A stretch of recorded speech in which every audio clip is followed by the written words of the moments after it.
मेरे प्रिय दोस्तों, आज के इस वीडियो में हम लोग देखेंगे रोमन संख्यांक की संख्या को रोमन अंक में कैसे लिखते हैं, लिखने का क्या क्या नियम होता है। इन सभी बातों को हम लोग इस वीडियो में जानेंगे। जैसे रोमन संख्यांक का परिभाषा क्या होता है, रोमन संख्यांक क्या कहता है। संख्यांक लिखने की पुरानी पद्धति में से एक महत्वपूर्ण पद्धति रोमन संख्यांक की पद्धति है।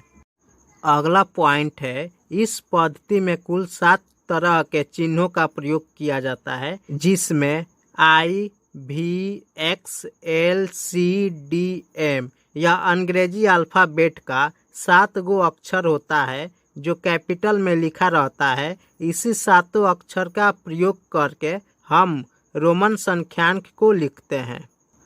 कुछ रोमन संख्यांक और हिंदू अरबिक संख्यांक यहाँ पे लिखे हुए हैं, इसको आपको ध्यान में रखना है।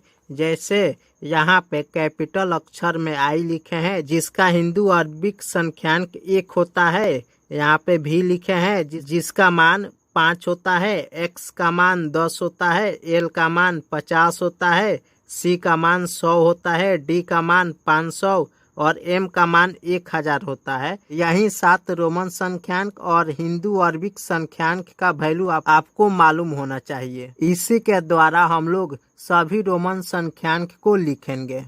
रोमन संख्यांक लिखने का कुछ नियम को हम लोग जानेंगे कि कहाँ पे किस अक्षर का यूज करेंगे। पहला नियम है, एक संकेत की जितनी बार पुनरावृत्ति किया जाए वह उतनी ही बार जोड़ दिया जाता है। जैसे यहाँ पे हमको आई लिखना है तो आई आई आई 3 बार आई लिखे तो आई का वैल्यू 1 होता है, तो 1 प्लस 1 तीनों 1 को जोड़ेंगे तो 3 होगा। यानी 3 लिखने के लिए 3 गो आई का यूज करेंगे। 30 लिखना रहेगा तो एक्स एक्स एक्स एक्स का वैल्यू 10 होता है, तो यहाँ पर 10, फिर इसका वैल्यू 10 हुआ, फिर इस x का वैल्यू 10। तीनों x के वैल्यू को जोड़ेंगे तो 30 प्राप्त हुआ। यानी 30 लिखने के लिए हमको 3x का यूज करना पड़ेगा। वहीं पहला नियम में है, एक संकेत की जितनी बार पुनरावृत्ति किया जाए वह उतना ही बार जोड़ दिया जाता है। तो एक संकेत यानी एक संकेत x का पुनरावृत्ति हम 3 बार किए हैं, x का वैल्यू 10 होता है, तो तीनों x के वैल्यू को जोड़ेंगे तो 30 प्राप्त होगा। अब उसी तरह यहाँ पे 3 बार आई लिखे हैं, तो एक आई का वैल्यू 1 होता है, तो तीनों आई का वैल्यू को जोड़ेंगे तो 3 प्राप्त होगा। नियम नंबर 2 है, एक संकेत को 3 से अधिक बार पुनरावृत्ति नहीं किया जा सकता। जैसे 4 के लिए हमको लिखना पड़ेगा।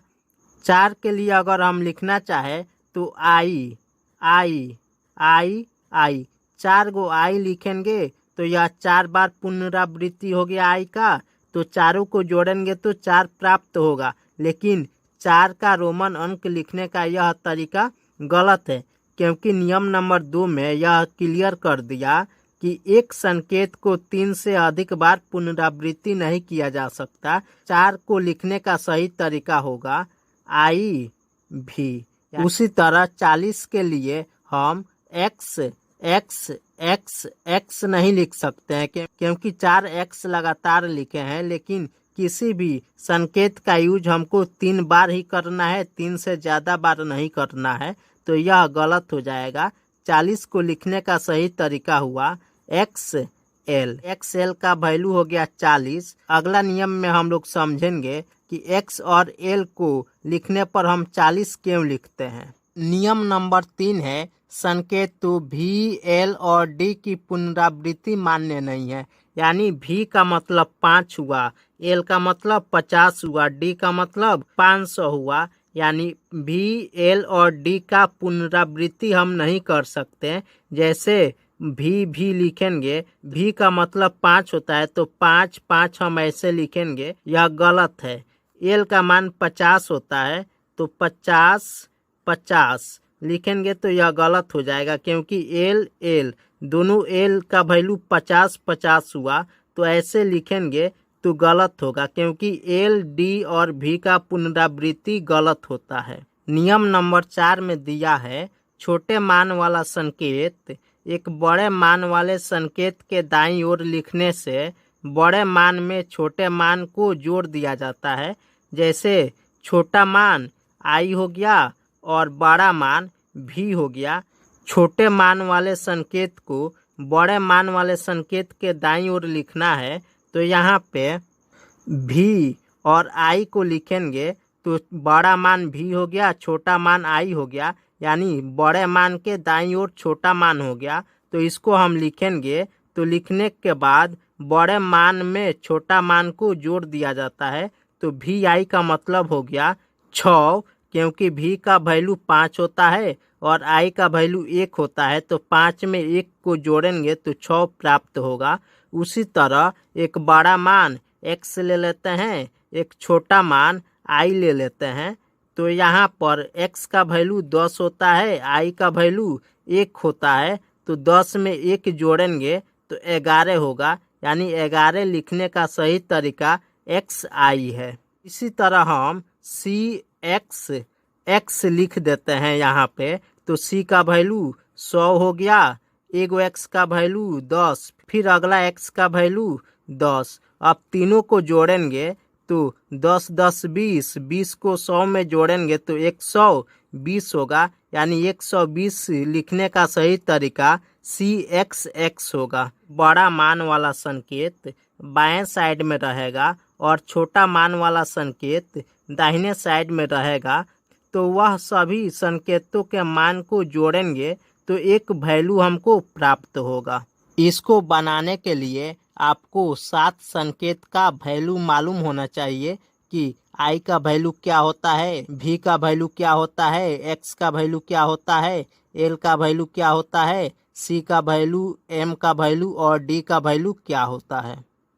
नियम नंबर 5 में दिया है, छोटे मान वाला संकेत एक बड़े मान वाले संकेत के बाईं ओर लिखने से बड़े मान में छोटे मान घटा दिया जाता है। एक छोटा मान i लिख दिए और एक बड़ा मान x लिख दिए, यानी i का वैल्यू 1 होता है और x का वैल्यू 10 होता है। तो 10 में से 1 को घटाएंगे तो 9 प्राप्त हुआ, यानी 9 लिखने का सही तरीका ix हुआ। इसी तरह एक छोटा वैल्यू x लिख देते हैं, एक बड़ा वैल्यू l लिख देते हैं। x का वैल्यू हुआ 10 और l का वैल्यू हुआ 50। अब 50 में से 10 को घटाएंगे तो 40 होगा, यानी 40 का रोमन अंक लिखने का सही तरीका XL हुआ।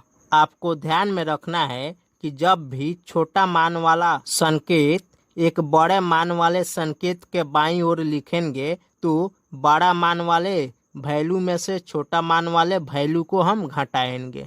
नियम नंबर 6 में है, संकेतों V, L और D को कभी भी बड़े मान वाले संकेत के बाईं ओर लिखकर घटाया नहीं जाता।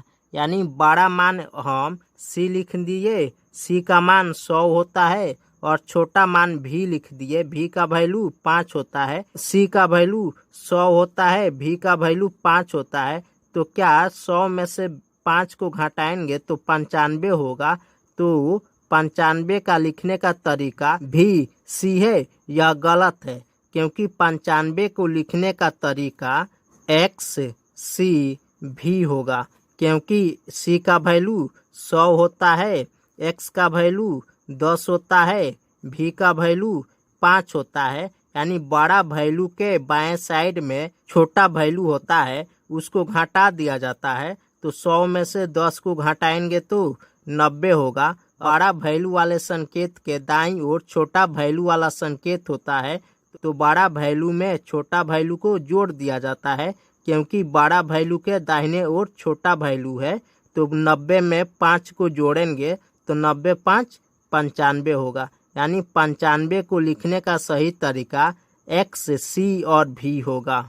नियम नंबर 7 में कहता है, I को केवल V और X के बाईं ओर रखकर घटाया जा सकता है, X को केवल L, M, C के बाईं ओर रखकर घटाया जा सकता है।